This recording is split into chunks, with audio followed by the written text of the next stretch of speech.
საქართველოს ეროვნული ბიბლიოთეკის საგამოფენო დარბაზში პროექტ გიგანტური წიგნების ფარგლებში დაბეჭდილი პირველი გამოცემის წარდგინება გაიმართა. გამოცემა წმინდა ილია მართლის ჭავჭავაძის რედაქტორობით გამომავალი გაზეთ ივერიის 1886 წლის ნომრების სრული კომპლექტია, რომელიც დაბეჭდილია ორიგინალის ზომითა და ფორმით. გაზეთის დაზიანებული გვერდები სრულადაა რესტავრირებული. ღონისძიება ეროვნული ბიბლიოთეკის დირექტორმა კონსტანტინე გამსახურდიამ გახსნა.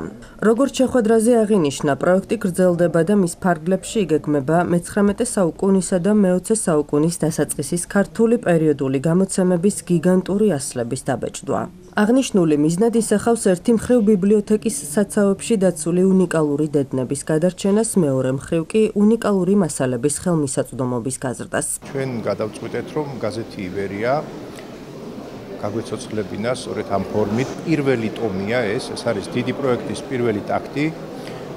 გაზეთი ივერია გამოდიოდა 1886 წლიდან 1906 წლამდე, შემდეგ შეწყდა. 1886 წლის ყველა ნომერი არის ამ წიგნში მოთავსებული და ეს პირველი ტომია. მნიშვნელობას რაც შეეხება, ეს იყო ის ფორუმი, რომელშიც ილია ჭავჭავაძე და მისი თანამოდასენი გამოთქვამდნენ თავიანთ შეხებულებას და ეს შეეხებოდა, რა თქმა უნდა, სამოქალაქო პასუხისმგებლობას, ეს შეეხებოდა ეროვნულ თვითცნობიერებას ერთის მხრივ, მეორე მხრივ აქ იბეჭდებოდა ჩვეულებრივი ამბებიც და საქართველოს რომელიმე კუთხეში მყოფი ადამიანი, რამდენიც ეს გაზეთი ხელიდან ხელში გადადიოდა და უდიდესი ინტერესი იყო მაშინ საქართველოში, ეცნობოდნენ სხვა კუთხეშიც. რა ხდება მაგალითად ქართლში ან კახეთში მყოფი ადამიანი იგებდა რა ხდებოდა გურიაში, რა ხდება სამეგრელოში ან იმერეთში. რა თქმა უნდა, ამას ყველაფერს თავისი მნიშვნელობა მაშინაც ჰქონდა. ივერია ზოგადად აქტუალური არის დღესაც. და ის ზეაქტუალურია და პერიოდიკაც არ არის, ეს უფრო მეტია ვიდრე პერიოდიკა, რამდენადაც მას მნიშვნელობა მარტო იმ ეპოქალურ კონტექსტში კი არა აქვს, არამედ სხვა მომდევნო პერიოდებშიც აქვს და ამის გაცნობიერება დღეს ძალიან მნიშვნელოვანია. როგორ ყალიბდებოდა ქართული თვითცნობიერება და როგორ მივდიოდით ჩვენ ნაბიჯ-ნაბიჯ ერის სახელმწიფოსკენ, რომელიც უკვე 1918 წელს იქნა პირველად ისტორიაში დეკლარირებული.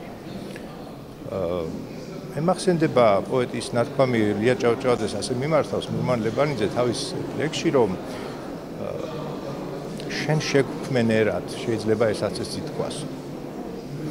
და ასეთი გამოცემები, როგორიც არის ივერია, სწორედ ამ საქმეს ემსახურებოდა. აქ სხვა გამოცემებიც იყო, რა თქმა უნდა, იყო საქართველო, იყო დროება. ჩვენ გვინდა ყველაფერი ეს დროთა მანძილზე გამოვცეთ.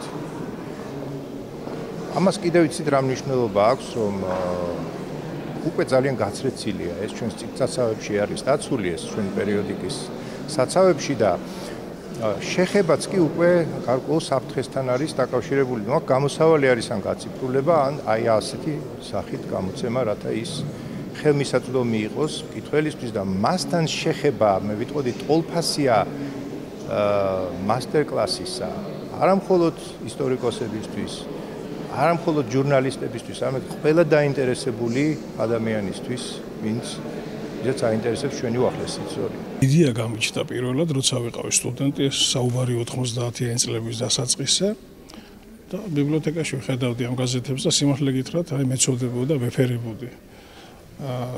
ძალიან სავალალო მდგომარეობაში იყო მაშინ და დღეს კიდე უფრო უარესში, რა თქმა უნდა. გამიჩნდა ეგ იდეა, რომ უფრო სწორად გამიჩინე ეს იდეა, როდესაც გერმანიაში გავხდი სტუდენტი 96 წელი იყო, იქ ვნახე ბიბლიოთეკაში პირველად ანალოგიური წიგნი.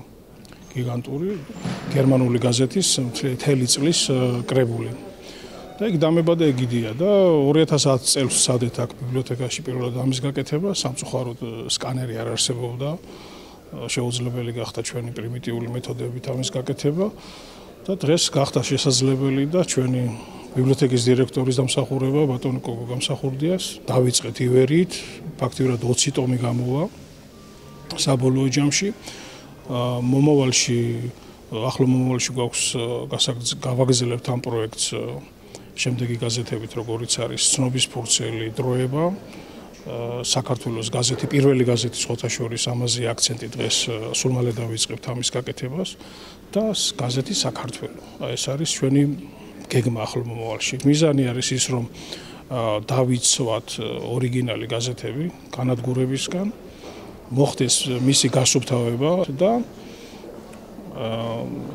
მოხდეს ამის რეგიონებში, რა თქმა უნდა, დარიგება. გამოცემა უკვე გაიგზავნა ზუგდიდისა და ქუთაისის უნივერსიტეტების ბიბლიოთეკებში. ორგანიზატორთა განმარტებით მომავალში გაზეთ ივერიის გიგანტური ასლი საქართველოს სხვა ბიბლიოთეკების საცავებშიც დაიდებს ბინას. ღონისძიებას საქართველოს კულტურის მინისტრი თინათინ რუხაძე, პარლამენტის წევრები და სხვადასხვა სფეროს წარმომადგენლები ესწრებოდნენ.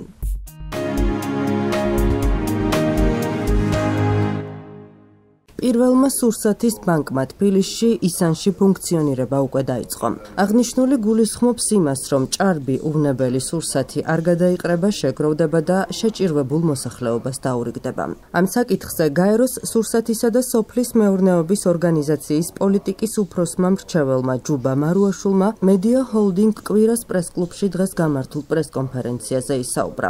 მისი განმარტებით ორგანიზაცია ენკენიამ ახალი ავტორიზაცია გაიარა და სურსათის საქველმოქმედო ორგანიზაციად დარეგისტრირდა. შესაბამისად, მათ აქვთ სრული ავტორიზაცია იმისთვის, რომ სურსათი მიიღონ და დონაციაში გასცენ. ჯუბა მარუაშულის განცხადებით, უახლოეს პერიოდში დაგეგმილია, რომ საცალო ვაჭრობის ერთ-ერთ ქსელში სპეციალური ყუთებიც განთავსდეს წარწერით სურსათის ბანკი. როგორც მან აღნიშნა, მომხმარებელს შესაძლებლობა ექნება პროდუქტი შეიძინოს ამ ყუთში მოათავსოს, შემდეგ კი ბენეფიციარებს გადაუნაწილდებათ. დღეს გახლავთ სურსათის დანაკარგებისა და ნარჩენების შემცირების მსოფლიო დღე და ამ დღეს FAO-ს წევრი ქვეყნები ძალიან აქტიურად აღნიშნავენ და რა თქმა უნდა გამონაკლისი არც საქართველოა.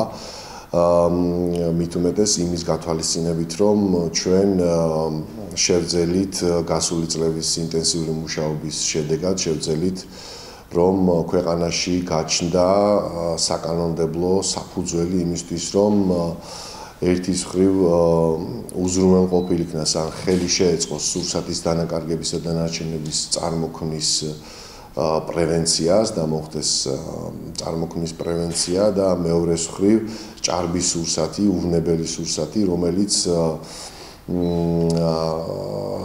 საკანონმდებლო სივრცის და ხელშემწყობი გარემოს არარსებობის გამო უბრალოდ ნადგურდებოდა, იყრებოდა ან არასათანადოდ მიდიოდა ბენეფიციარებამდე. დღის მონცემულობით უკვე ჩვენ გვაქვს შესაძლებლობა, რომ იმ მექანიზმებით, რაც საქართველოში უკვე გაჩნდა სურსათის ბანკების მეშვეობით, ჭარბი უვნებელი სურსათი გადანაწილდეს ბენეფიციარებამდე. შეიქმნა მექანიზმი იმისთვის, რომ ერთის მხრივ ჩვენ რა თქმა უნდა მოვახდინოთ პრევენცია სურსათის დანაკარგებისა და ნარჩენების წარმოქმნის, მაგრამ მეორეს მხრივ ჭარბი სურსათი, როდესაც გროვდება, როდესაც ის უვნებელია და აბსოლუტურად ჩვეულებრივმა მნიშვნელობა არ აქვს, თქვა ეს შეიძლება იყოს სოციალურად დაუცველი, შეჭირებული თუ სხვა კატეგორიის ადამიანი, ჩვეულებრივად შეიძლება იქნას მოხმარებული. ასეთი ტიპის პროდუქცია, თქვა მაქსიმალურად არ დაძველდეს უკვე დახლზევე და ეს მივიდეს დახლიდან, თქვა ამ შემთხვევაში ბენეფიციარებამდე. სოფლიო პრაქტიკის გათვალისწინებით ჩვენ მათ შორის შევქმნით მექანიზმი, რომელიც არის სურსათის ბანკის სახელწოდებით მოტანილი საზოგადოებამდე. სურსათის ბანკი, რომ განვუმარტოთ კიდევ ერთხელ საზოგადოებას, ეს გახლავთ ფაქტურად სასაწყობე სივრცე სურსათის, სადაც განთავსებულია დაბალი რისკის სურსათი, ეს ძირითადად გახლავთ შეფუთული, მშრალი, მყარი კატეგორიის სურსათი. სურსათის ბანკის დაფუძნება, რა თქმა უნდა, გულისხმობს გარკვეულ წესებს, გარკვეულ რეგულაციებზე დაქვემდებარებას. ეს პირველ რიგში გულისხმობს იმას, რომ იმისთვის რომ თქვათ ორგანიზაციამ ადამიანთა ჯგუფმა მიიღონ სურსათის საქველმოქმედო ორგანიზაციის სტატუსი, მათ უნდა გაიარონ ავტორიზაცია სურსათის ეროვნული სააგენტოს ბაზაში და შესაბამისად მიენიჭოთ ავტორიზაცია.